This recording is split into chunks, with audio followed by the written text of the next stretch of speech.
Hey friends, it's Awkwardly Random with Cinthya and Michelle, where we talk about random topics. Anything and everything awkward is on the table, so let's dive right in. Hey y'all. Hi. Welcome back to another episode of Awkwardly Random.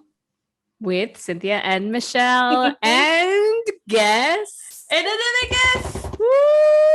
Woo woo. We have my cousin, roommate, prima hermana, roomie, everything, friend. Not sitting 6 feet apart. We're not 6 feet apart, but we are vaccinated, so we're good.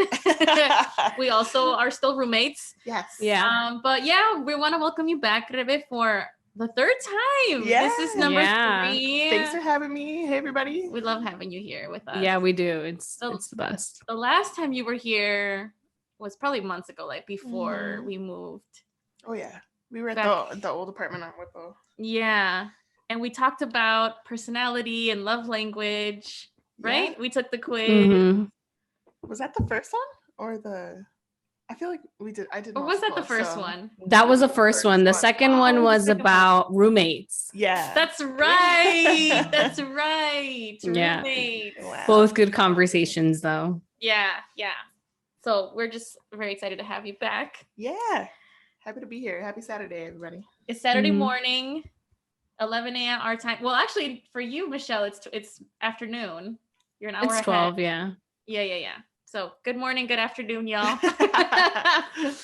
Either way, when you listen back to this, it could be Saturday, but either way, hi y'all. Happy day. Happy days. So, Rebe, what have you been up to since we last spoke to you on the podcast? I know I've been living with you, but give our listeners, our supporters, an update. Well, I bought a condo. Woo!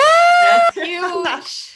Super huge. We're gonna talk about that today. Yep. But I have been working a lot. Still in healthcare. Still getting out vaccines to patients, and now the Pfizer vaccine to kids ages 5 to 11. So it's really exciting. Is it just the Pfizer? Yep, just Pfizer. Just the Pfizer. Yep. Okay. Oh. Emergency approval from the CDC for kids 5 to 11. So we have parents and families excited about that. So that's pretty busy. I've been doing a lot of sorority stuff. So I had a soiree in September that I was planning for. I help out at my church every Sunday. She's busy, y'all. Super active in the community. Yeah. Cool. But I am listening to a podcast that Cinthya recommended. And one of the episodes was learn how to say no. So I'm trying to learn how to say no. That's important. Yeah, and focus more on me and growth. But really the biggest thing since we last spoke has been purchasing a condo and moving and buying furniture and getting settled and just getting acquainted to my commute to work now when I go into office, which is longer, working from home and what that looks like. But now I have an office. It's like our craft office storage room. So /studio. I have my drums in there. Oh, that's cool. Yeah, so it's nice. So doing that. My family has been visiting more now at the condo. So we've seen them probably like 3 times. Yeah. That's good. And they never used to visit me. Yeah. Because there was no space before. Yeah. But, we dog sat Dulce, my parents' dog, for 2 weeks. We had a dog. Yeah. She slept most of the day, but it's nice. I appreciate chill dog. I appreciate Cindy helping me take care of her when I was at work. She's a cute doggy, and she's so chill. You really just have to walk her to go poop or pee, and then she goes back inside and she'll just lay on the couch and nap. Or she'll if I'm working here in my room. This is we're in my bedroom, y'all. Actually, where I have my desk, and I'll be working here. She's just on my little rug right there, just chilling. Oh, you can't really see it behind Rebe's chair. She'll just keep me company while I do my work, just kind of napping. That's cute. She's such a chill dog. I know. Well, she's 14. She's old. Yeah, yes. But she's still tiene vida. She's still absolutely. Kicking. Yeah. So that's good. But so that's what's happening with me. That's a lot. Those are some big updates. Nice. Big updates. Time has flown by. I feel like 2021 is we have like what 8 weeks left, maybe. Yeah. Of the year. Oh my gosh. I'm No. like, what is happening? I'm like, what am I doing? What's Or happening? what did I do this I know, what year? did I do? Yeah.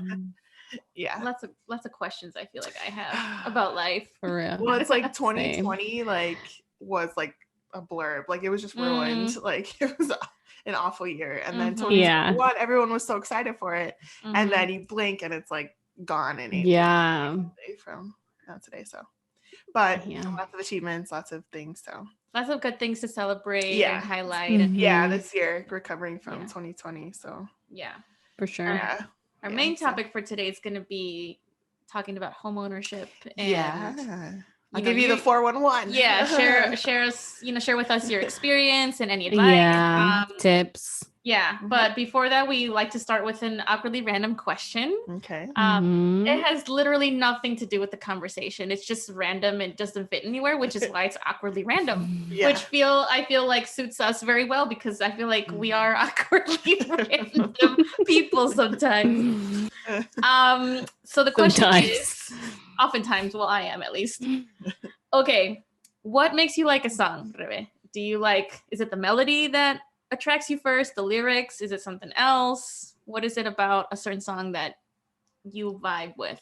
I think for me it's the melody and the rhythm. Like it has to have a really good beat, or that's like the first thing. A really catchy beat or a really catchy hook.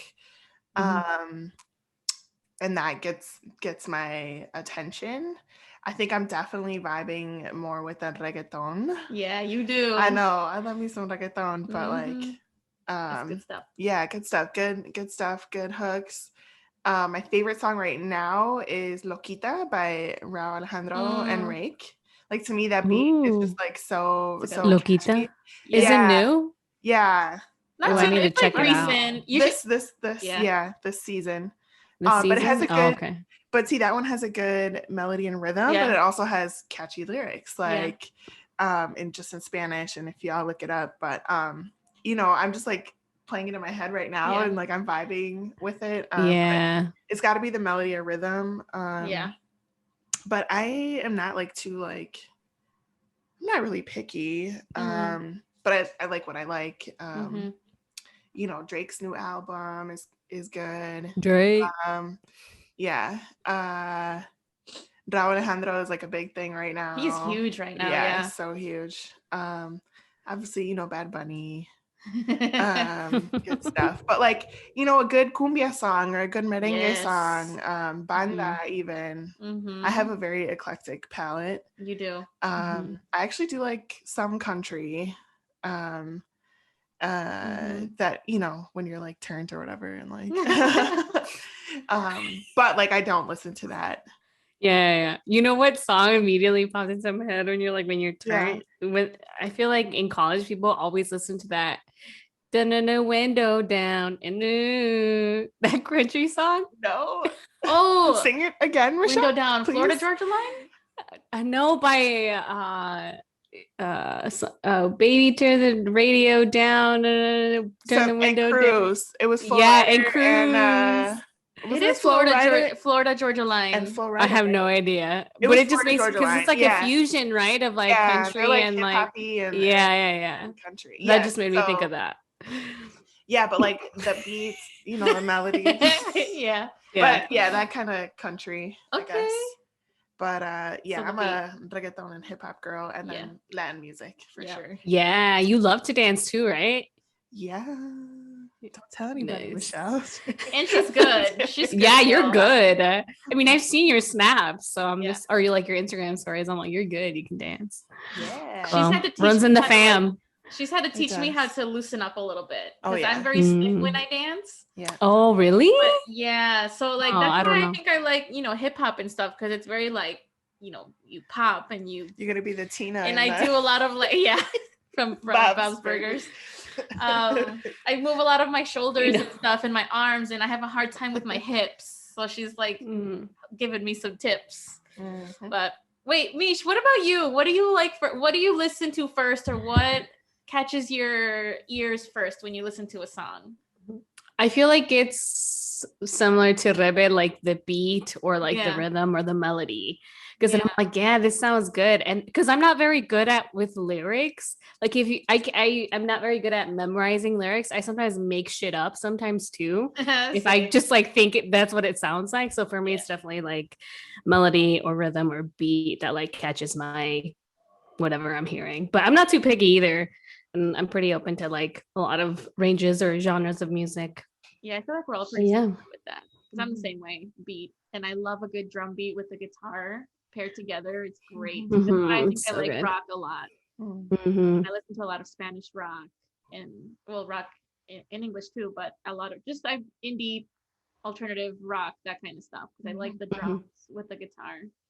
So Reven knows I'm always playing that shit, and she's always playing the guitar. So we get a nice variety in the house. Good mix. Good mix. Yeah. So you both like similar, you like have similar taste in music, right? Yes. Yeah, it's funny because 90%. Yeah, 90%. Jesus and I have like kind of different taste of music. Like obviously we both like rock and alternative and all this other stuff, but I'm the one that listens to like more hip hop, more like pop, more like cumbias and like merengue y todo eso. So like when he hears it, he's like, "This reminds me of your family." We're like riding around and I'm like playing music. Yeah, how we grew up though too. Yeah, like family parties, like your dad was always like dancing. Like everyone would always want to dance with your dad. And then I grew up on norteños. Like that's how I learned how to dance with my dad. I didn't really learn how to dance cumbia until I got to Chicago, like with the turns and stuff. But I grew up on norteños, like, and los whatever, all the los bands. Los Tigres del Norte, los Tucanes. That's what I was talking about. Yeah. Los Tucanes. Yeah. Yes. Literally. But those for sure songs, even if you don't know that culture, you can still like vibe with the melody. So that's the for thing sure about music. So super awesome. But yeah, those are our tastes. So cool. Yeah. Let's segue into our main topic then. We're gonna first talk about home ownership. So can you tell us about your process? Like, how did that go for you? How did you feel throughout the process? And how long did it take? Oh, give us the 411. The 411. Yeah. Okay, so the first thing, you have to be mentally prepared for this commitment and this next phase in your life. It is adulting like to the max. There are certain steps in the process that you may not be aware about, and you need guidance and support. So like from realtors, from your bank. I worked with, like spoke with my parents about it all the time because they are homeowners. But just like the one caveat, I had to be mentally prepared to take on this life commitment, this obligation, like all the steps that it took, and being okay with not getting a home. Like if something fell through, like being okay with that and just looking for the next thing. So yeah, that's one thing that I had to think about or like be prepared about.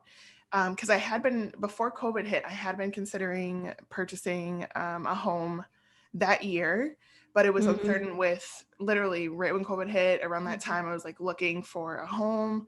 I had a down payment, but uncertainty with COVID, uncertainty with the job market, like it just wasn't a safe time for me financially. I had, seen a couple houses in 2020, and then I had put in an offer, but I didn't get the offer. And so that was kind of like, just like everything happens for a reason. Like it just wasn't my time. So then the following year, like we were in quarantine, and then I was tired of paying other people's mortgage. Like for 7-8 years, you're paying rent. You don't have any equity to your name. Yeah. You just have, cash. You just have savings and credit basically, right? But I wanted to have something to my name and build that generational wealth. Yeah. I knew that I wanted to start the process now that, like, we had what's it called? The government assistance, right? We had our refund checks.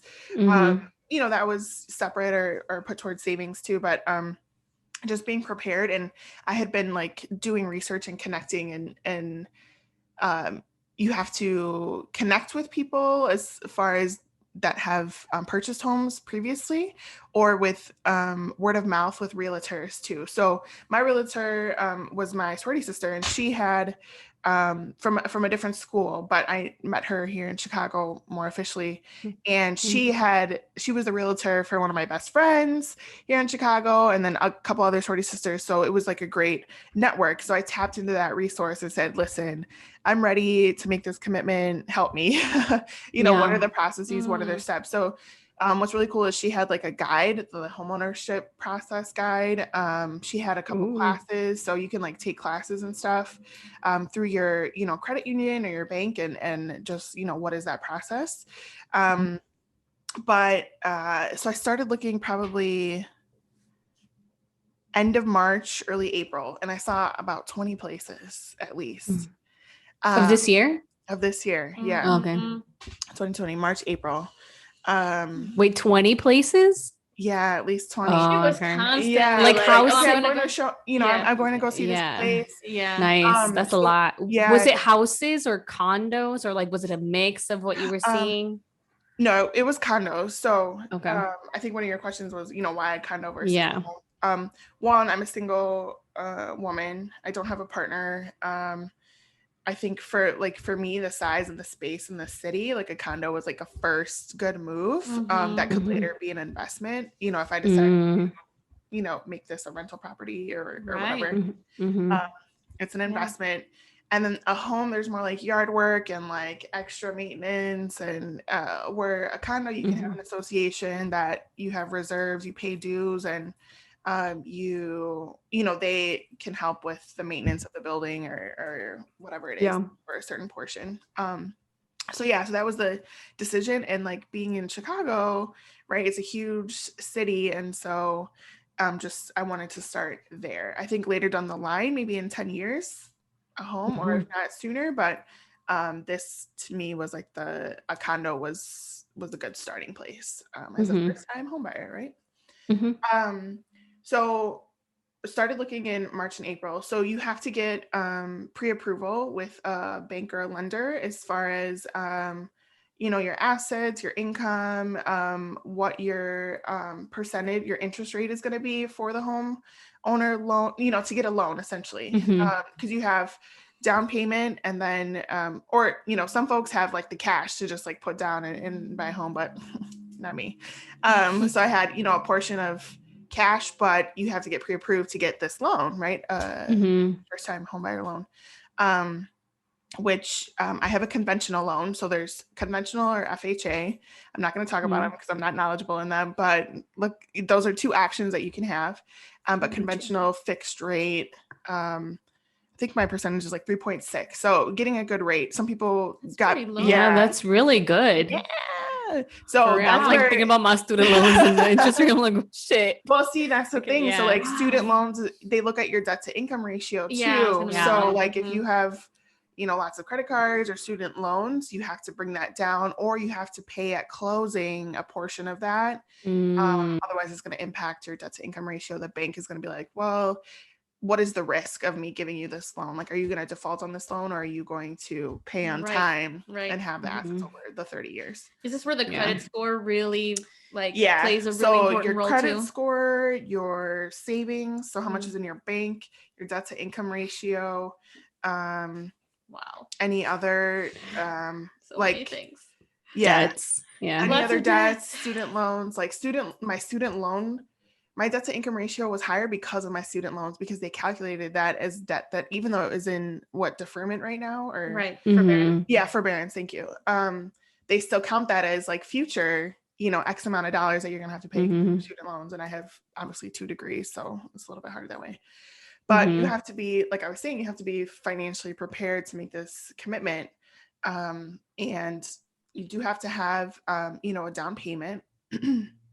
If you don't have 20% of the down payment, I believe, unless you only have like 5%, 10%, in your loan, you're going to have to pay private mortgage insurance because you didn't have that full 20% down payment. So be mindful of that. But I had, 5% down and then some for whatever what you're pre-approved. So the bank, based on your total, like your income, your debts, the bank is only going to approve you to X amount of dollars, right?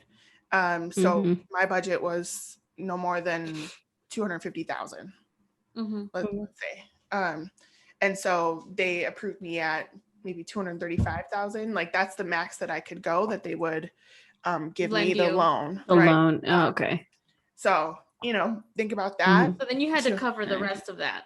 Right. You cover the 5, they're going to give you 95% of that. You get the and then 5%. You have to put the 5% down and then some. So interesting. Some people say, well, why do you, paying rent versus mortgage. Okay. Right. So if I'm paying rent, I'm not getting that value back in my equity, right? I'm paying someone else's mortgage. And I was tired of that. And I said, you know what, I'm building generational wealth if I make this commitment, and I'm paying less in my mortgage payment than I would in rent over the course of my lifetime, right? And so that was kind of like the deciding factor. I was just, tired of that. But understanding too, like what my budget was, and financially where I was, as far as the down payment. Obviously my parents, my grandparents, love them to death, and they were able to help me too with the down payment, and building that generational wealth. Like my grandparents did that for my parents, and my parents are doing that for me. You. And so that's really nice, cool and exciting. But so you have to think about that, the finances, and what lender you're going to go through. If you're going to go through your bank or someone else, you have to think about a realtor who's going to support you in that sense, and have your best interest in mind. Like I knew my sorority sister, shout out to Patty Pulido, Dreamtown Realty. I met her. She's so nice. She's so nice. I met her. She's so nice. That's nice. And she has a great network. Like she has your best interest in mind. She'll give you the 411. And she, like, when she was going with me to properties, she's like, no, this isn't for you. Or like, no, no, there's like, I see too many issues wrong, here. Like she has her experience. That's nice. Yeah. But that's I wanted, good. So I saw, like I was saying, I saw 20 places, but I wanted a move-in ready. Like, I don't want to have to paint. I don't want to have to change the floors. I don't want to do anything. So I waited until this was the right spot for me. But let me tell you, it is not guaranteed. When you put in an offer, someone else could come in at a higher offer, right? Cash value. And so it's this past year, it's been a seller's market. They could put, X amount of value, and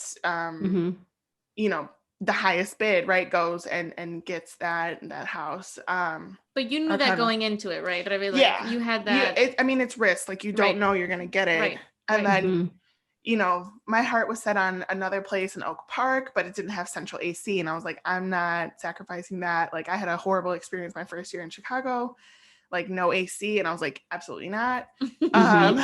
It was beautiful, large, but like, no central AC.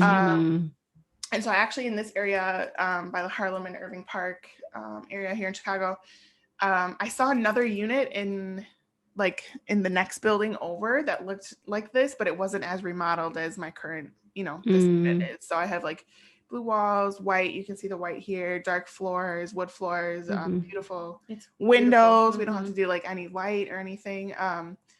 And so it was just serendipitous that like I had seen that place before, and then the last house I see is this one. And so the battle, though, I'll tell you this: if it's a seller's market, right, they can take whatever offer people get, the highest offer. So this time mine was the highest offer. But the bank decides how much the value of the property is. So that's the appraisal. That's the appraisal. That's part of the steps. I didn't know that. So you put in an offer. Yeah, you put in an offer. They accept it. You have to put in earnest money. So let's say $1,000 that you're good on your offer. then the bank, if you have it going through a loan, then the bank comes out to assess the property. So the appraisal, how much is this house worth that the bank will lend you the money? So I had an experience where the house was not worth as much as the offer. So I had to put in 2 counter offers to be able to get this house because the value of the house was lower than what I put in the offer for. So the bank's not going to cover that difference. And I didn't have X amount of dollars to cover that difference. So I probably around Memorial Day. So I put in the offer like May 3rd. And then 3 weeks later, they do the appraisal. Right before Memorial Day, when I was going to California, I get a call from my attorney. And here in Illinois, you need to have an attorney. In Wisconsin, it's different. You don't need to, but in Illinois, you do for real estate. Which again, great networks. Your realtor is going to have networks as far as who your attorney is. And so I get a call and say, listen, the appraisal came back at X amount of dollars. You know, that's how much the bank is going to lend. Do you have cash to put in towards the offer that you gave? And I said, no, absolutely not. I don't have that much money. And it was a pretty big difference. And so then you have to put in a counter offer. That's what I did. I put in a counter offer. Listen, this is how much more, let's say $5,000 more out of my own money that I'm going to put towards the condo. They think on it and they wait for a little bit. And they come back and they said no. So Memorial Day weekend, I was like tears. I was like, I'm not going to get this house. Like, it's over. It's done. That's it. That's stressful. They're not going to accept it.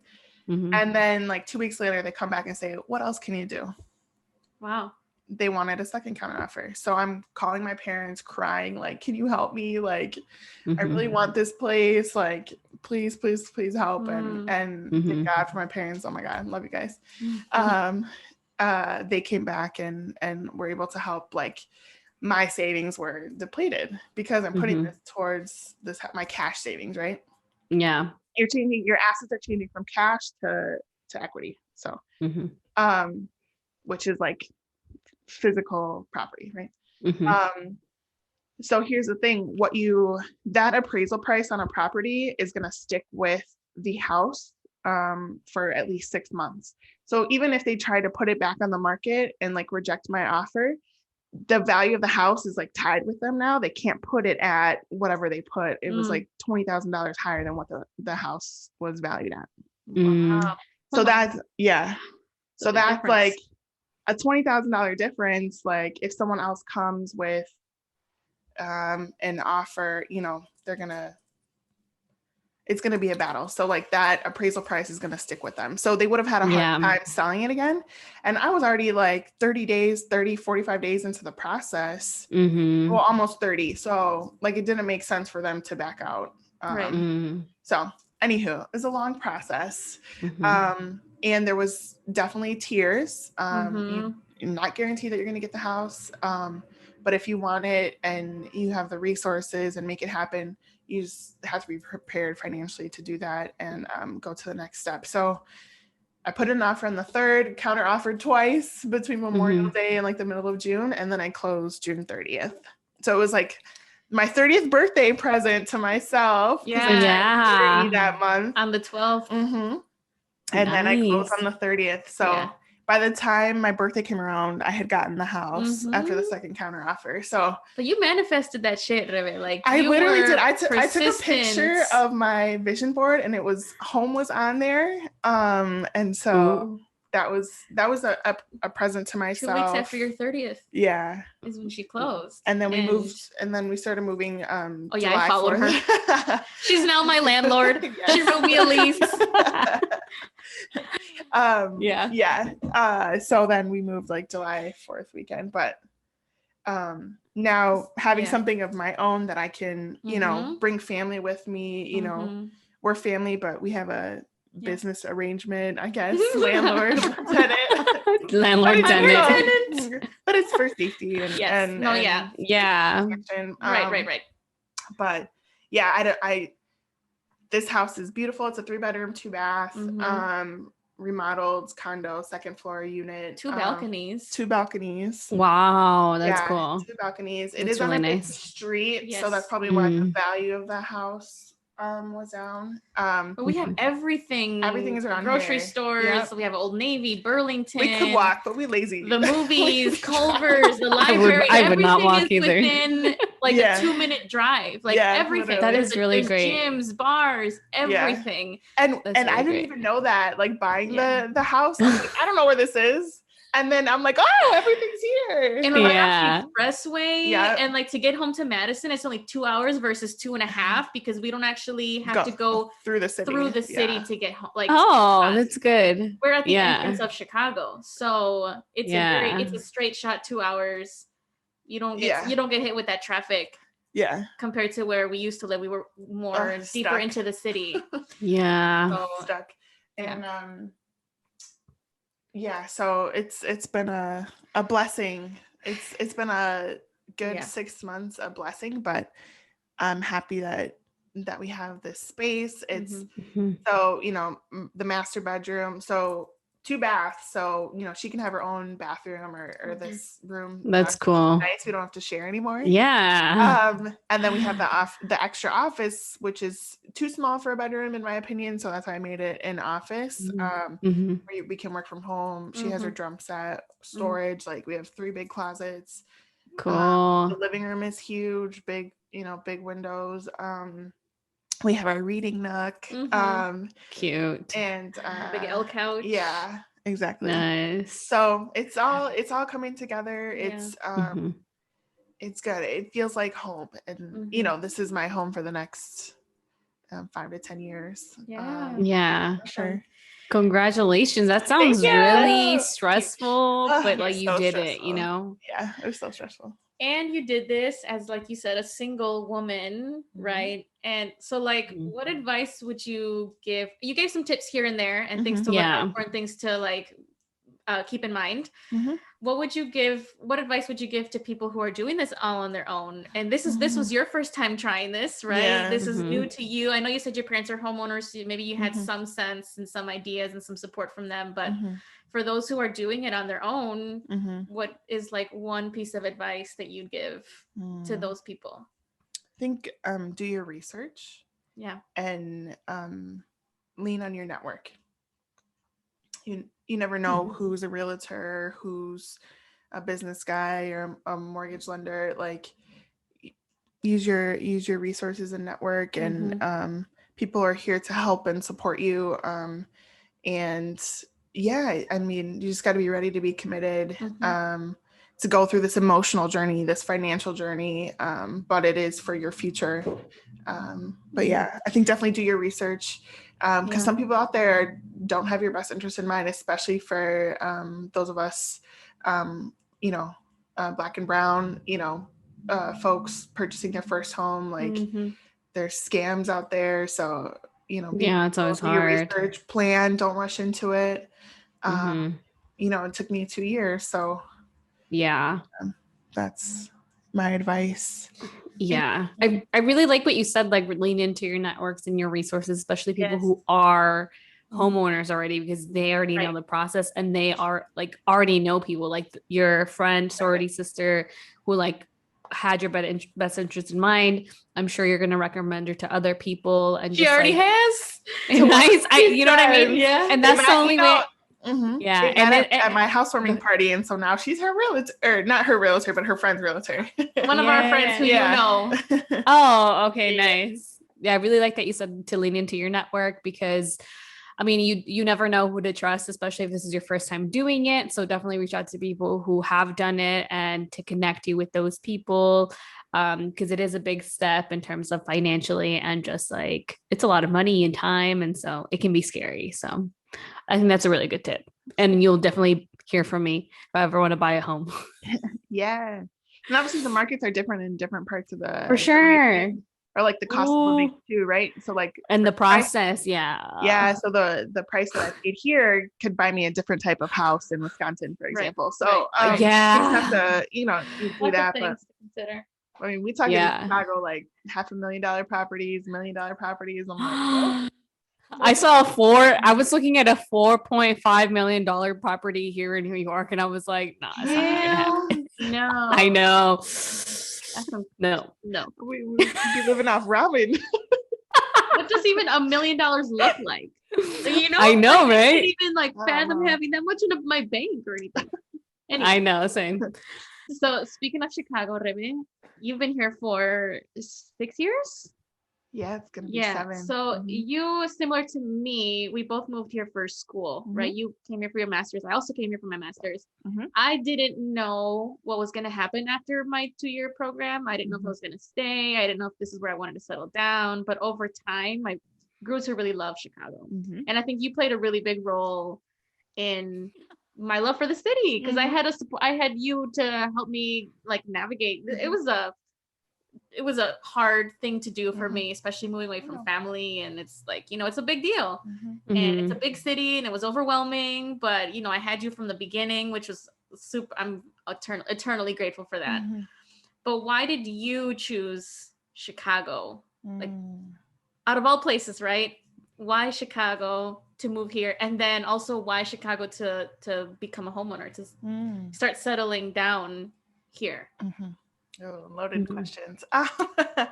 We have to go deep here. I know. I see, in 2015 when I was applying to grad school and decided to come to UIC here, and we talked about that in a previous episode, but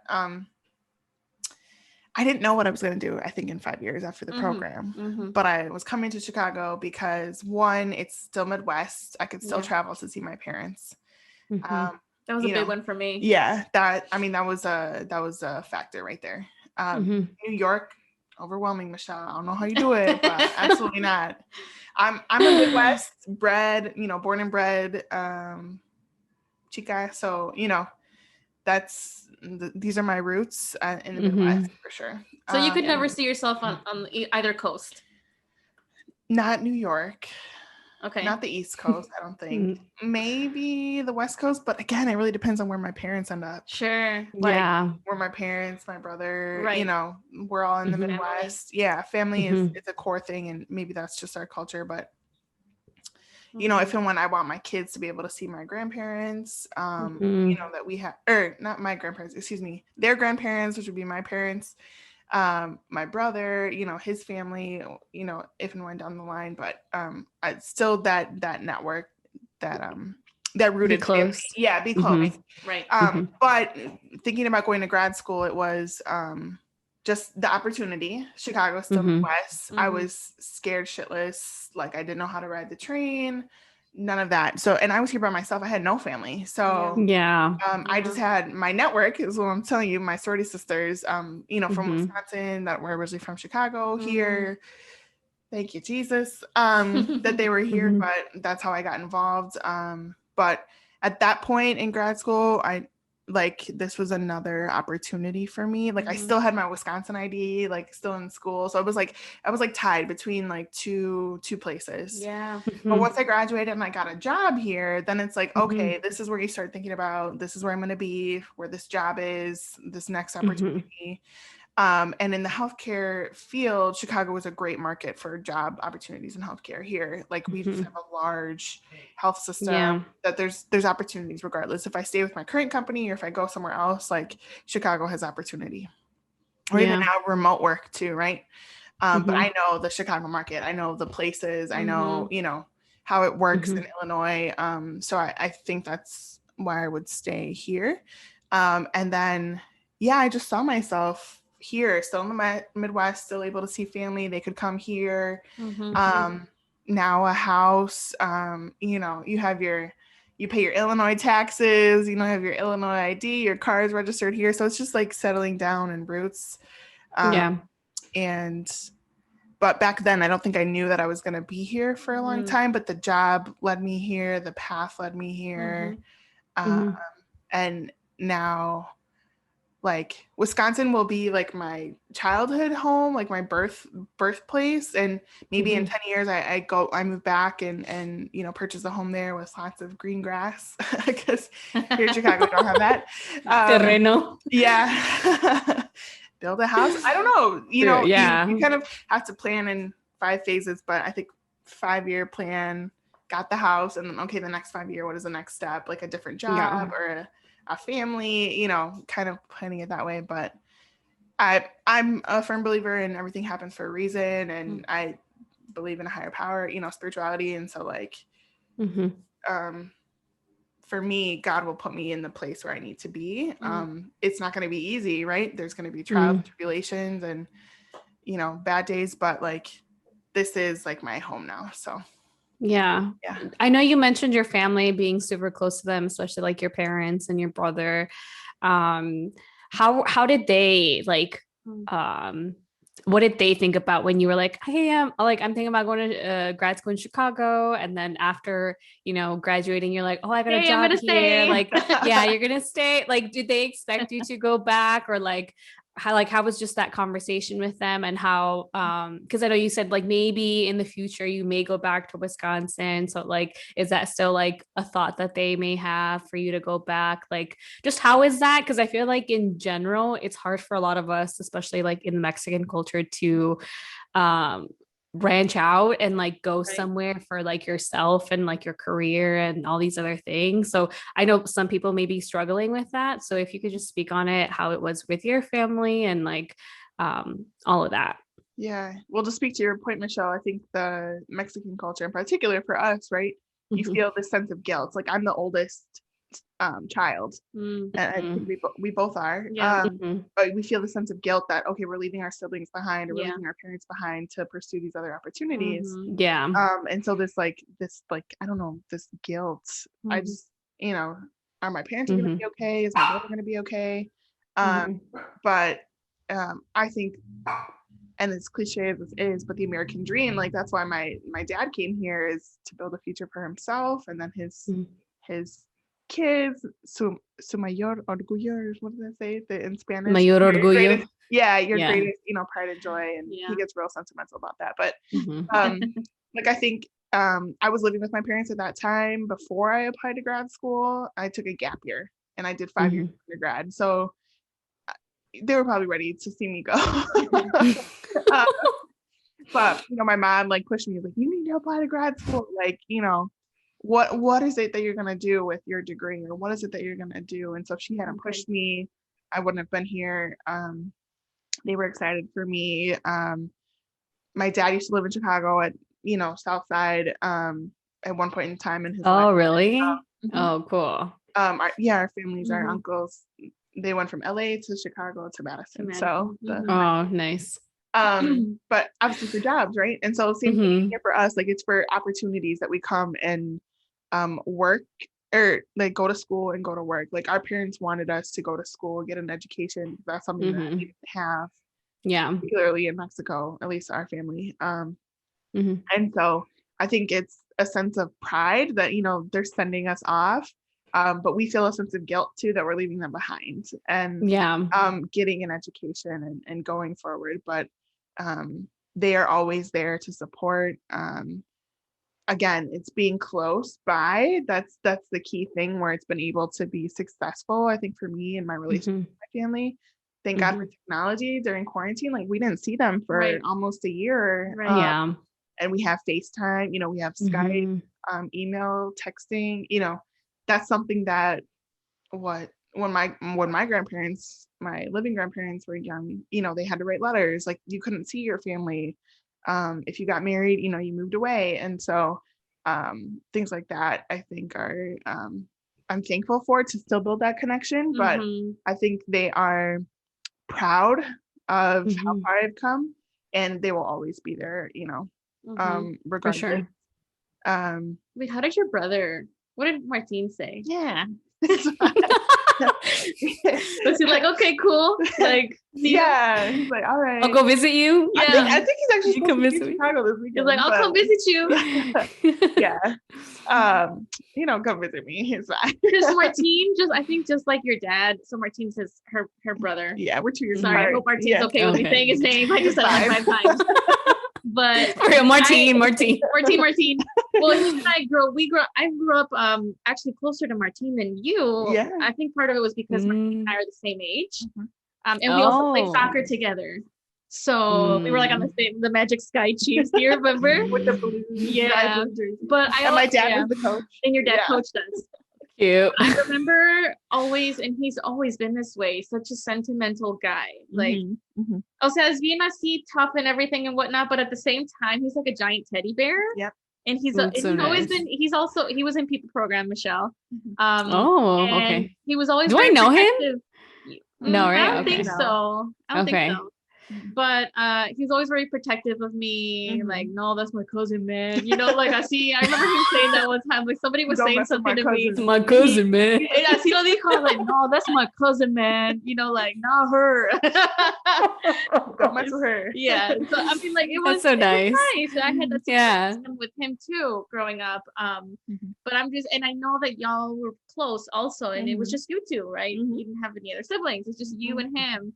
So then what was that like when y'all had to split ways? You know? I think it was fine. He was still at MATC when you came when here? I came here. Okay. And that winter he graduated, so I came back, and so like him graduating with his associate's degree was a big accomplishment. Even high school for him, like the Latino male, you know, graduating high school was big. I remember my dad crying when he graduated. And then his associate's degree. But my brother is super chill. Like he is sentimental. He'll say, you know, I love you, Rebecca, or I miss you, da da da. It's cute. That's nice. He's so funny. Like he's Eric, a cat. Michelle, like super is affectionate, cariñoso.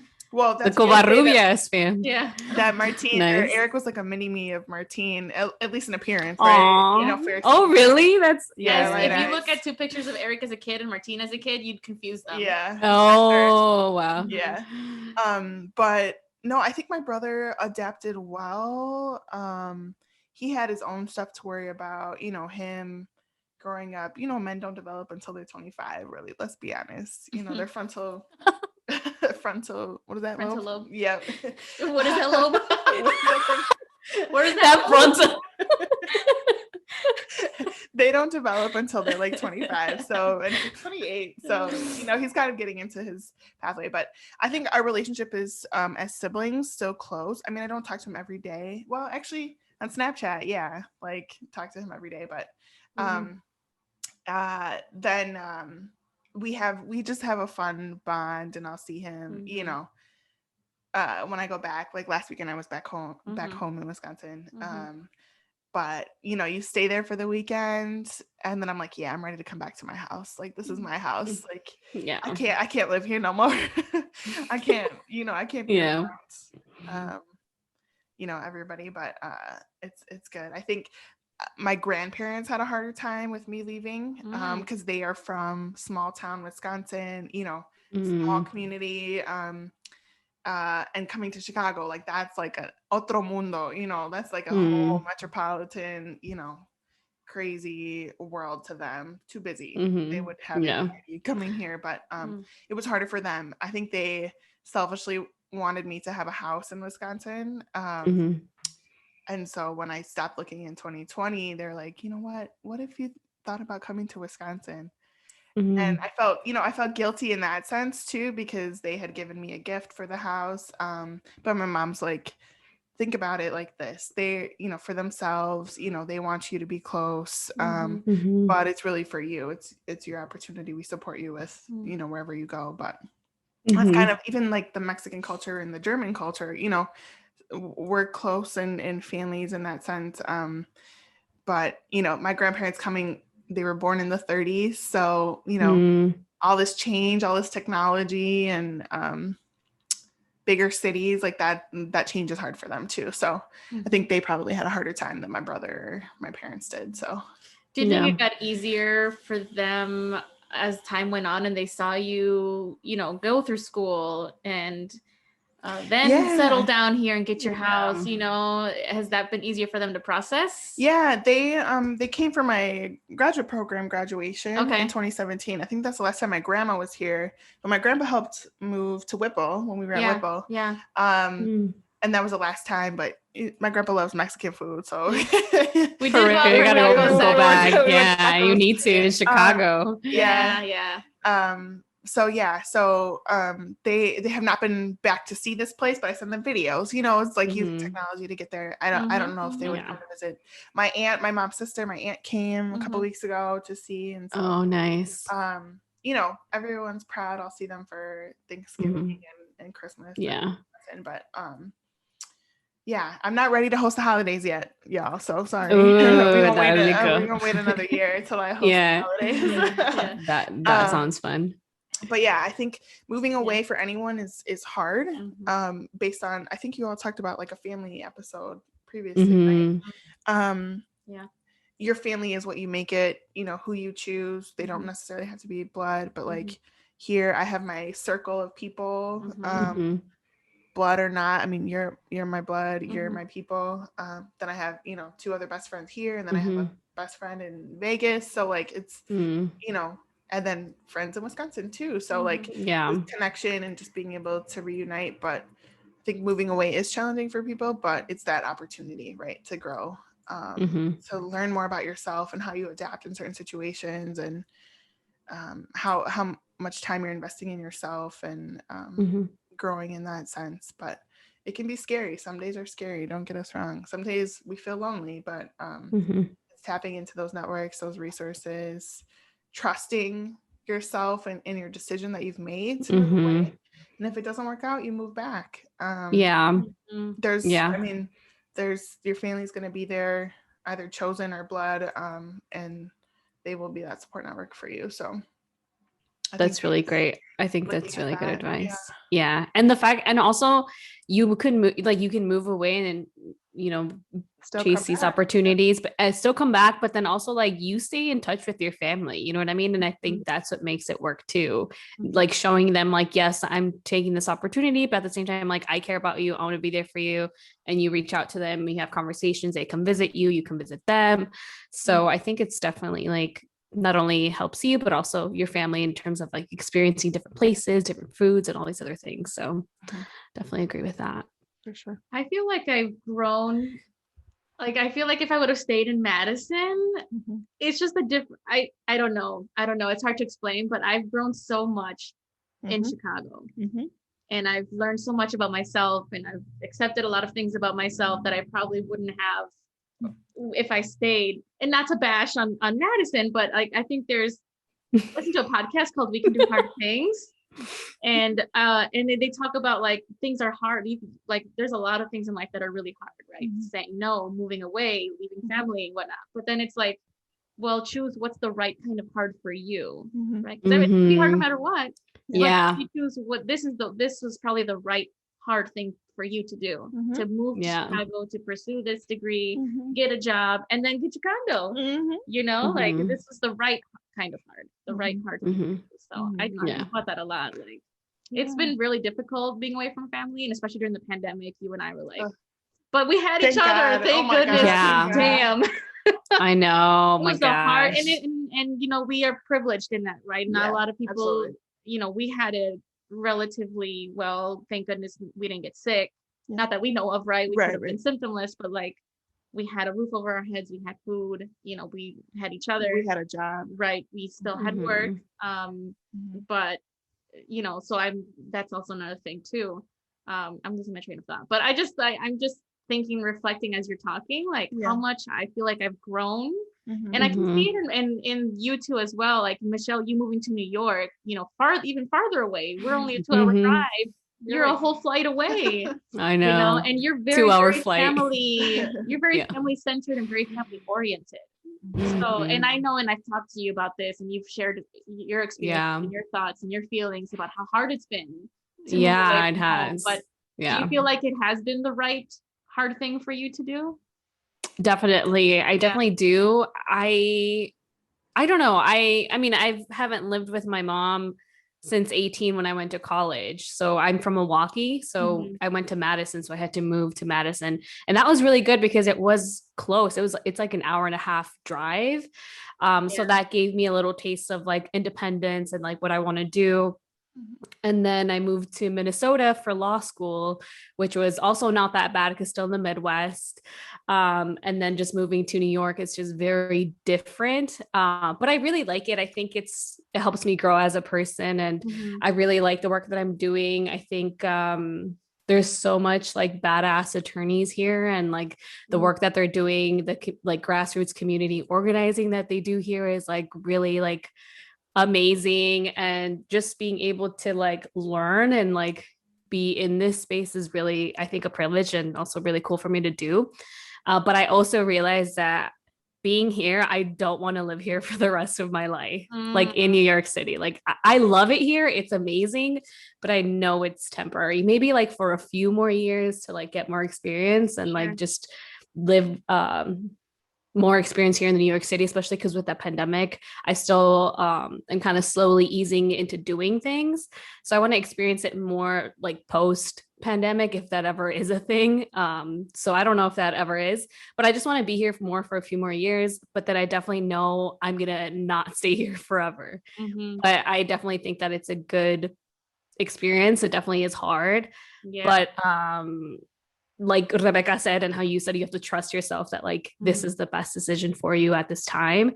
And I already know that I don't want to stay here forever, but it is an experience and I have lived here, and that's pretty cool for me to like done this thing that like really scared me, and I did it for myself.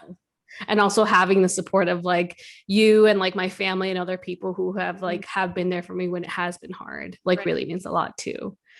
So yeah, so that Facebook comes in handy. For real. I'm like calling people like nobody answers. Oh, sometimes people do though. I mean, people are busy, you know what I mean? So I can't like expect everybody to answer all the time. But what about you, Beans? Do you think that you're going to stay in Chicago? Like, are you going to settle your roots there, or like I don't know where I'm going to settle my roots. Okay. No idea. So I've been at my job for a year. I graduated in 2020. Yay! Pandemic graduation, virtual. For real, right? And I got a job. I got hired before I graduated. I have a lot of support in my job, and I love my supervisor. He's wonderful, and that's really helped too. Like me liking what I do. And I could see myself doing it for a while and being here for a while, forever. I don't know. We'll see. But I'm actually okay with not knowing. I feel like before I would be so anxious, like I need to know what's going to happen next. But now I'm just like, we'll see. Go with the flow. You know, it brought more peace to me, just like living in the present. And I'm really enjoying living with Rebe. This is our fourth year living together. Nice. Her condo. Hey. I was like, so we're moving where? So you're coming with me, right? It was so sweet though. I remember the moment you told me, like, you were giving me a tour, right? And you were telling me, and this is your room. Like, I didn't even ask you. She was just like, this is gonna be your room. Like, I already felt welcomed even before she like picked this place. So that's so nice. It was really okay.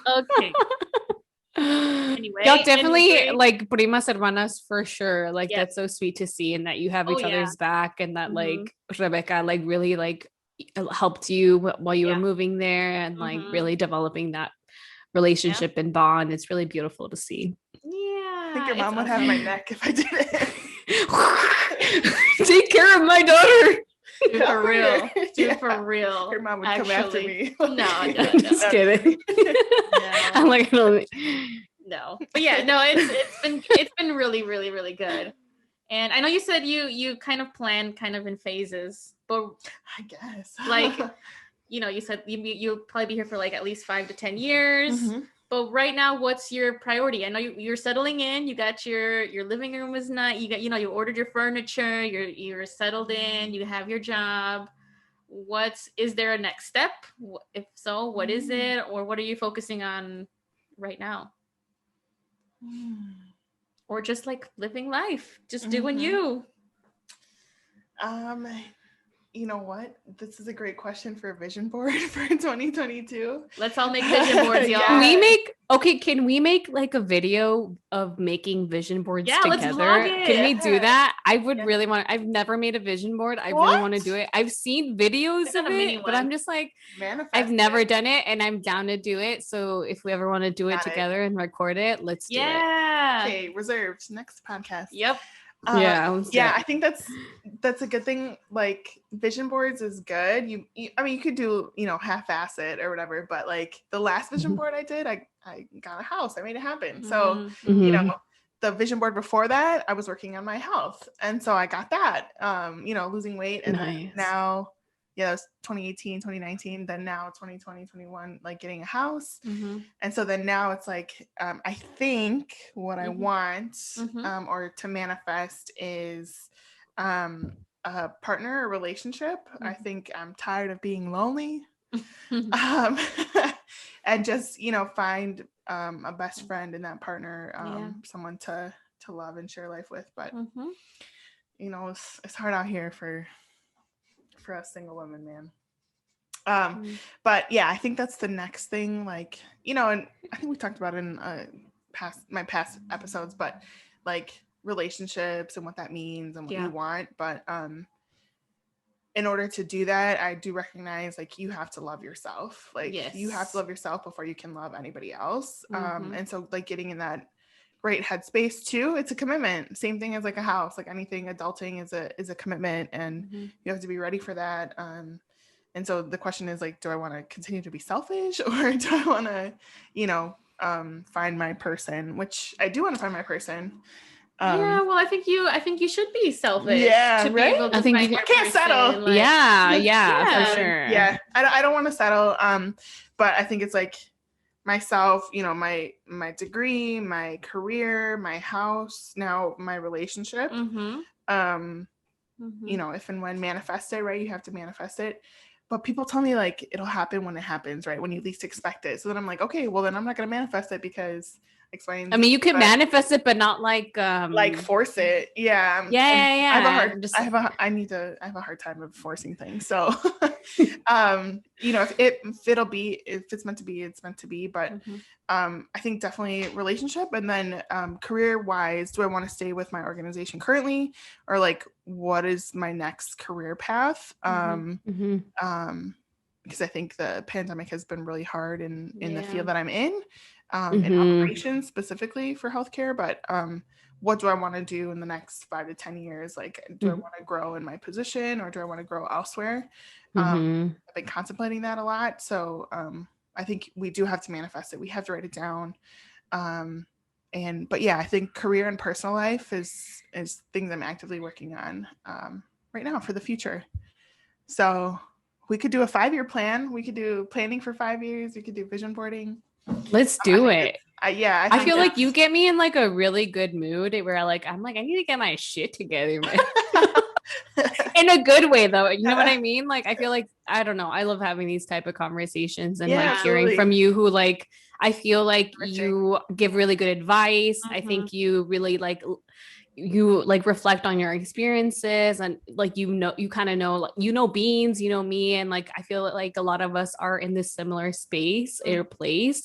And I think you're a really good person to talk to about all of this, and just seeing like what you've done, like what's worked for you, what hasn't worked for you, and just seeing like how you've navigated everything, I think is so badass. So like, I really appreciate you like opening up and telling us all these things. And it really helps me. It gets me in a good mood. I'm like, oh, damn, I need to do some shit. Like, I'm gonna get a vision board or something. I need to do stuff with my life. Even though I do feel like I am doing stuff, but you know what I mean? I just feel like, I don't know, I like your energy, I like your vibe, and I like when you like are in this podcast with us and like talk to us about you. I love coming back. Thanks for having me, and that we had this good conversation, and hopefully it was a resource to you both, and to anyone listening to, I mean, if we're not going to help each other, who's going to help us? So again, I totally believe in networks and planning and believing each other, and just like talking about experiences. So that way we can connect and support our community and our growth as independent women, as women of color, women from a different background, speaking multiple Mm-hmm. languages, and starting our careers, families, whatever it may be. So Yeah. I love coming back. Invite me back more. Oh, absolutely. You're coming Yeah, back. we should do that vision board or something else in terms of We'll do that. That would for be really cool to do. the new year. Yeah. Do a YouTube video, vlog it. Yeah. What is the best way to do it? I think it's up to Yeah. to each their own. Yeah. And I like that. I like that it's like there's no right way to do things. Right. And like what Bean said, like we choose what is difficult for us and those experiences that we choose. I don't know how you said it, but I think that's really good to point out that like just because we come from similar backgrounds and all these things, like our lives are different, we can choose different things and still support each other and be there for each other and encourage each other. Absolutely. That's huge. Wow. Yay. Thank you for joining us. Yeah, thank you. So cool. I learned a lot. I know I've talked to you and about this a lot. We've talked about it a lot, and I actually saw you go through the process, and I know there were times where you became emotional and you had a lot going on because not only were you doing everything with the house, but you were working and you're in different orgs and you do your church thing and you still have a personal life and like managing friendships and then seeing your family. Like you had everything. Your plate was full, girl. Full. And so, but you did the damn thing. Tell me to say Sometimes I have to remind her, like, Rebe, you need to rest. Yeah. Like, just chill. Just, it's okay. I'm looking forward to my vacation, my 1 week away in December, going to Mexico. So there you go. Ooh, have fun. Yeah. So these just ticket take prices, care of though, yourself. but Yeah. Thank you. Yes, I need to learn how to say no. I cannot do everything, but November. But you know what? Yes. No, actually, I love that. But like when you say no to something, you're saying yes to something else. Like if you're saying no to Jay Shetty. Like, I'm learning a lot from him. Is that what he yeah, that's where I got it from, right? Yeah. I was like, where did I get that from? Because I listen to a lot of podcasts all the time. Yeah. So I'm learning these different concepts that I'm like, blows my mind. I'm like, this is so true. When you say no, for example, to like going out with friends, if you feel tired or something, you're saying yes to rest. Yeah. You're saying yes to like, I'm just a night in with my PJs and my popcorn and my movie, and you're recharging, right? And if you're saying no to that and you say yes to friends, that's another thing too. Maybe you need that social outing. I'm saying yes to this type of self-care or whatever, So I think there's a power in saying no, and it's people should respect it when you say no. And we can have a whole other conversation about this, but wow, we have two ideas already. Lots of ideas. I know. So thank you so much for sharing space with us and sharing with us your experiences. And y'all, she's great. She's great. No, you both are great. She's awesome. Aww. I'm so proud of you because you've come so far with this podcast. I think it was an idea during the pandemic, and for real, I have regularly scheduled episodes, and you've been working so hard. When I asked Michelle, I was like, Michelle, you want to do a podcast? And you were like, yeah. Like you didn't hesitate. You were like, absolutely, I've been wanting to do one. And I'm like, oh my gosh, this is great.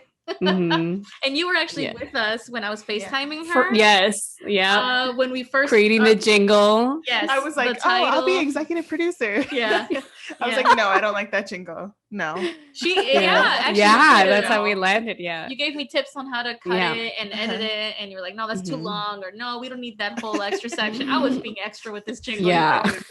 But you were there too when the very first conversation I had with Michelle about, okay, what is this podcast going to be about? What is our title? What what's our plan? Where do we see this going? And you were there the whole time. And, so, we appreciate your support and help. Absolutely. And everything. And we'll definitely have you back. We'll do the vision board. We can talk about saying no. There's a lot of things we can talk about. Yeah. So good topics. This is exciting. Yeah. But for now, we're going to end it today. That was all for today. Thank you again. Yes. Thank you all for listening. If y'all made it this far, thank you. Again, comment. Let us know what you think, if this was helpful. I know a lot of you are on the same age as us and maybe also in that same type of chapter where maybe you're looking to settle down or moving away from home or doing your own certain hard things. Hopefully you can get something from this. Thank you for joining us. Thank you. Thank you, Rebe, for being on. Yeah. Yes. Yeah. Are you okay with that? And we share your info or Yeah, you can okay. tag me on the post. Okay. Okay. My Will do. Instagram is And Facebook is okay? yeah. Tag you. that's fine. Okay. Okay. We'll tag you on Facebook. But I'm and talking Instagram. about y'all. Like and follow awkwardly random. Oh yeah, for sure. Do that too. Yeah, that too. I thought you were talking about yourself. Like, No, yeah, I'm let's talking do about that. y'all. I'm like, yes, go follow her. No, follow You them. be sharing really like valuable content and stuff, like Yeah. sharing posts and stuff. I've always Yeah. wanted to do the like and follow, subscribe right here on YouTube. Oh yeah. Right. Click that button down below or whatever. Yeah. I don't know where it is. Somewhere. Okay, Guys y'all. below. For real. Thank you for tuning in, and we'll Okay. catch you at the next one. Thanks. Bye. Bye.